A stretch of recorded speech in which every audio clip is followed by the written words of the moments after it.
You take your daughter, Amelia, and leave. I already have a baby with Cain in my belly. You and Amelia are getting in the way." At the words my younger sister spat at me, my body froze. I had prepared myself for a confrontation, but hearing her say it out loud still cut deep, like a blade to the chest. I closed my eyes, forcing myself to keep calm, then let out a long sigh. My voice, when it came out, was steady, though my heart felt as though it was being ripped apart. "I'm willing to give him a divorce," I said firmly, "but I can't give up my daughter, Amelia." Laurel's expression twisted at my words. Her lips curled into a mocking smile, and her voice rose with irritation. "What? You're her mother, aren't you? Why are you clinging so desperately to her? Can't you see she's just getting in the way of Cain's new life with me? With our baby?" I stared at her in disbelief. For a moment, I couldn't even recognize the girl I had once cradled in my arms as a baby sister.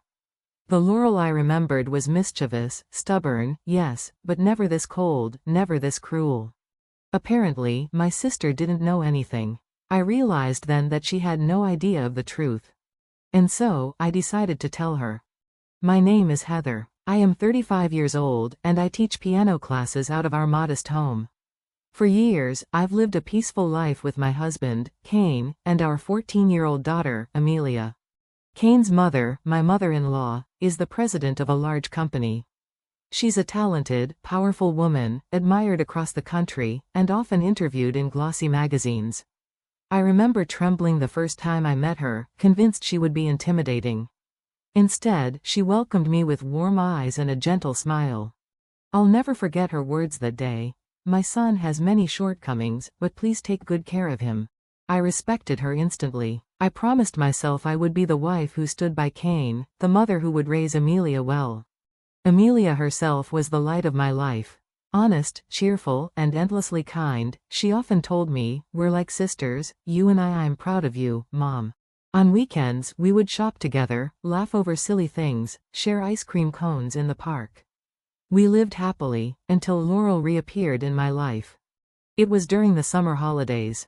Cain had miraculously gotten time off, and Amelia's club activities were cancelled due to the heatwave. For the first time in years, the three of us could spend a real vacation together. We decided to visit my parents in the countryside. I thought about visiting Cain's parents too, but my mother-in-law was buried in work as always. When we arrived at my childhood home, my parents welcomed us with open arms. But as soon as I stepped into the entryway, something caught my attention. A pair of sandals, too small to be my mother's, too stylish to be my father's. I frowned. Whose shoes are these? Before I could ask, a voice rang out from the back of the house. "Hey, sis. Long time no see. Surprised?" I turned, and there she was. Laurel. My sister. 7 years younger. The girl who had stormed out of the house in high school after a fight with our parents. The one who had run away, cutting ties with the family, ignoring every letter, every phone call. For years, we only knew she was alive through the occasional cryptic message she sent our mother. And yet, here she was, standing casually in the doorway as if nothing had happened. "Laurel, what have you been up to? I was so worried about you," I whispered. She shrugged, tossing her hair over her shoulder. "Don't worry, I've been fine." Over tea that evening, she told me her story. After leaving home, she moved in with a friend in the city, worked at a cafe, and eventually rented a place of her own. Now, she said, she had decided it was time to reconnect. "I thought I should at least show my face again. That's why I came back this holiday." She turned to Cain and Amelia with an easy smile. "So, you're the husband. And this is Amelia, right? Nice to meet you." Cain nodded politely. Amelia bowed shyly. My heart softened. Despite all the lost years, she was still my little sister. Cain leaned forward, curious. "I've heard of a cafe near the station. Is that the one you work at? The one with the cream-colored sign?" Laurel's eyes lit up. "Yes, that's mine. Come visit sometime." Cain chuckled. "I'll have to. My coworkers said it's popular." Plenty of single men drop by, Laurel added playfully, tossing her hair again. Something about the way Cain laughed unsettled me. A flicker of unease brushed against my heart. Still, I ignored it. After all, wasn't it good that my husband and sister were getting along? When the summer holiday ended, Laurel began visiting us often. At first, it was innocent. She came for dinner, joined us on day trips, played cards with Amelia. Sometimes she invited herself, other times I extended the invitation. Cain seemed delighted, always saying, "It's like I finally have a sister. I've always wanted one." Our family expanded to include Laurel. For the first time in years, I felt whole. But slowly, things began to shift. Laurel stopped answering my calls. She declined invitations, making excuses. When she did visit, she seemed distracted, restless, her phone always buzzing. Concerned, I decided to surprise her. One weekday afternoon, after finishing my piano lessons early, I boarded the train to her cafe. I spotted the cream-colored sign immediately. My heart quickened as I pushed open the door.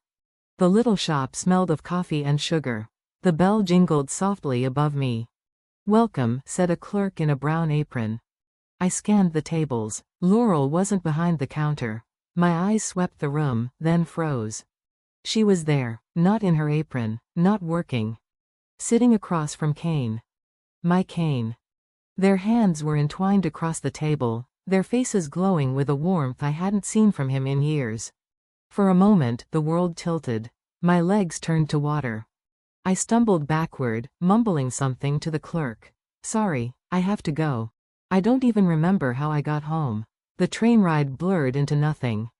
That night, after Amelia went to bed, I confronted Cain. "I went to Laurel's cafe today," I said quietly. My hands trembled, but my voice was calm. "I saw you two together. Holding hands. What's going on?" Cain didn't even look guilty. He smirked, shrugging as though I'd asked him about the weather. "Oh, you found out. Well, I was going to tell you eventually. Laurel and we've been seeing each other for a while. She's 3 months pregnant. I want a divorce." My heart shattered. "Pregnant? Cain, how could you?" He stood up, pulling out a duffel bag from the closet. Calmly, methodically, he began stuffing clothes inside. "Where are you going?" I demanded.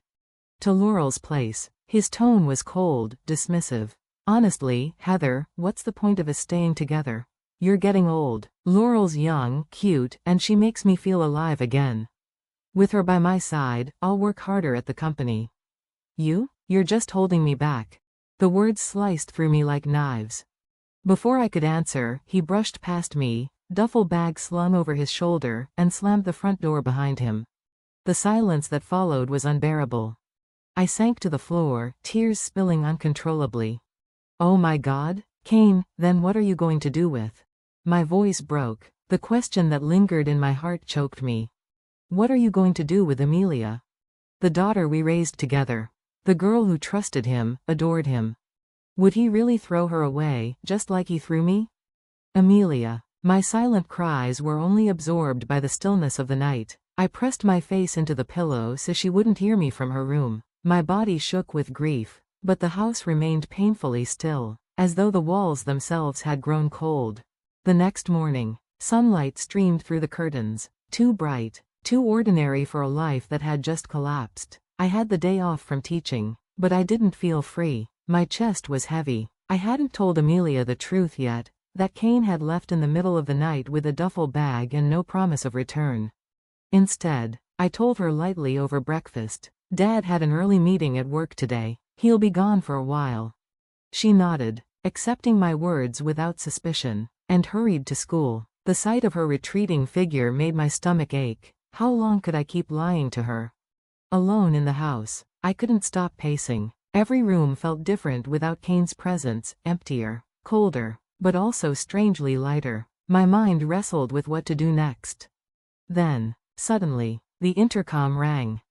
The shrill chime jolted me. I wiped my eyes and checked the screen. Laurel. For a moment, I thought about ignoring it, but she stood there, her face unreadable, her hand poised to ring again. My pulse quickened. I opened the door. There was no fiery explosion of rage like the night before. Instead, I felt something quieter, anger simmering like lava beneath the surface. Laurel stepped into the hallway. Without a word, she closed the door behind her. Then, shockingly, she threw herself down with a thud, pressing her forehead to the floor in a full prostration. Her voice shook but her words were brazen. I'm having a baby with Cain. I'm going to be his wife. For a second, I just stared. My sister, kneeling in my hallway, making such a declaration, it felt surreal. She slowly lifted her face, her expression oddly triumphant. Then she stood and brushed off her clothes, as if the gesture had been a performance rather than an apology.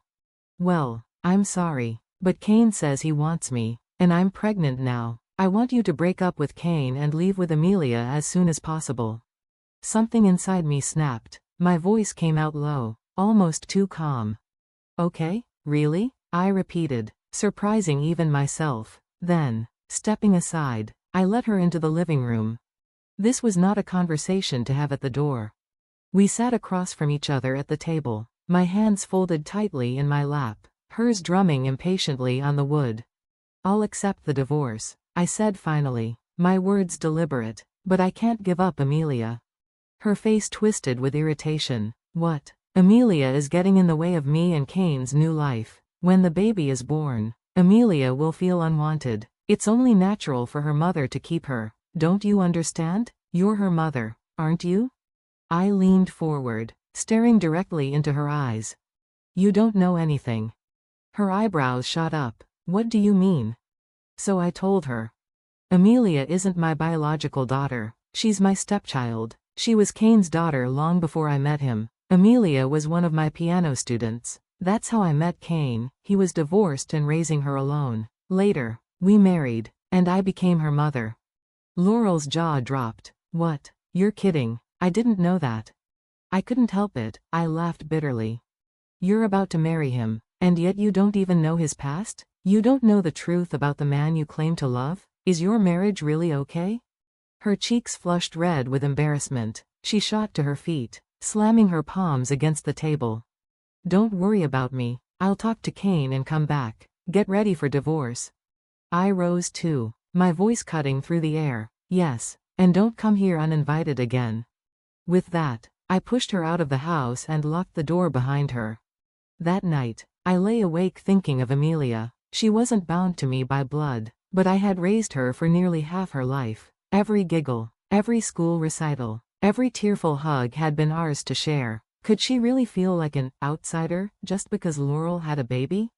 Days passed in a haze of lies. I told Amelia that Cain was away on a long business trip. She believed me at first, but her curious glances grew sharper. Children can sense when something is wrong. Then one evening, the phone rang. Cain. His voice was clipped, cold. We need to talk. You, me, and Laurel. Tomorrow. The meeting was set at my home. The next day, the three of us sat at the same table, the air thick with unspoken bitterness. Amelia was at a friend's house. I refused to let her witness this circus. Cain slid into the seat next to Laurel without hesitation, their shoulders brushing as if to prove their bond. My heart sank. It's really over, I thought. Cain spoke first. As for Amelia, I have no intention of taking her in. She's a hindrance to my new life, so you should keep her. The words hit me like a physical blow. I stared at him. You're calling your own daughter a nuisance? Are you serious? His eyes were flat, merciless. I'm serious. I want to start fresh with Laurel. A new family. A reset. You've always been closer to Amelia than I have anyway, so you raise her. She's better off with you. A wave of disgust washed over me. I looked at the man I once loved and saw nothing but a coward. Still, I forced myself to answer evenly. Fine, but you will pay child support. Laurel clapped her hands together and squealed. You did it, Cain. Now all the troublemakers are gone. From now on, it's just you and our baby. Their shameless joy made my stomach churn. Silently, I rose from my seat, walked to the counter, and picked up the brown envelope I had prepared. I placed it before them. Cain frowned. What is this? Divorce papers? No. Open it. Laurel snatched it up, smirking, but as she flipped through the contents, her smirk melted, her face drained of color. What is this? Cain leaned over and pulled the papers from her trembling hands. His eyes scanned the documents, and his expression hardened. Photographs, receipts, a full report. The truth. Laurel's debts, her reckless spending, the nights she spent working at a strip club, The long affair she had maintained with a wealthy older patron, the true father of her unborn child. Cain's knuckles whitened as he gripped the papers. You've been cheating on me? Laurel's lips curled into a defiant sneer. So what? Do you think an old man like you is attractive without money? Don't flatter yourself. Cain's chair screeched as he jumped to his feet, roaring, "You liar." Before he could lunge, a firm voice cut through the chaos. Enough. Both Cain and Laurel froze. The voice came from my phone, placed innocently on the table. The screen glowed. The call had been connected the entire time. Cain's face went pale. Mom? Yes, his mother, my mother-in-law. She had listened to everything. Her voice thundered from the speaker, filled with controlled fury. Cain, you disgrace me. Forgetting how much you owe to Heather, you're pathetic. And you, Laurel, you dare speak of my family this way? Cain stammered. Mom, Silence. I've heard enough. You've been skipping work, sneaking into hotels with women. Your subordinates complain you're useless. Even as your mother, I can't protect you anymore. From this day forward, you're fired. Cain's legs buckled. What? No, Mom, please, I'll do better. I swear. Don't fire me. Laurel grabbed the phone. Desperate. I'm pregnant with Cain's child. This is your grandchild. But her calm, cutting reply silenced them both. No, that baby isn't Cain's. The report makes that clear. And as for this house, it's mine. You won't be living here. Leave. The line went dead. For a moment, silence reigned. Cain trembled, clutching the envelope, while Laurel sat slack-jawed. Finally, I spoke, my voice cold as ice. We're getting divorced. From now on, we're strangers. Leave before I call the police. Cain and Laurel shuffled out, their shoulders slumped, their empire of lies crumbling. That night, Amelia sat across from me at the dinner table, poking at her food, her eyes flicked up at mine. Mom, where's Dad? Is it true he's with Aunt Laurel? My throat tightened, but she deserved the truth. Yes, sweetheart, I whispered, but listen to me. I will always be your mom, always. Her eyes shimmered. You won't abandon me? I hugged her tightly, my tears soaking into her hair. Never, I promise. Cain and I divorced. Thanks to my mother-in-law, Amelia and I were allowed to stay in the house. She supported us, proud of the bond I shared with Amelia. Cain, stripped of his job and dignity, now labors on construction sites, his salary barely covering the child support he owes. As for Laurel, her patron was forced by his wife to pay damages. Her debts worsened. Debt collectors hound her daily. The child she gave birth to, innocent in all of this, was taken in by my parents in the countryside, where love and stability wait. When Amelia and I visit, she looks at the baby with gentle eyes. Mom, can I help take care of her? She's still family, right? I smile, my heart swelling with pride. Yes, Amelia, she's still family, and she's lucky to have you. Life hasn't been easy, but with Amelia beside me, I no longer fear the future. My marriage may have ended in betrayal, but Cain left me with one priceless gift, my daughter.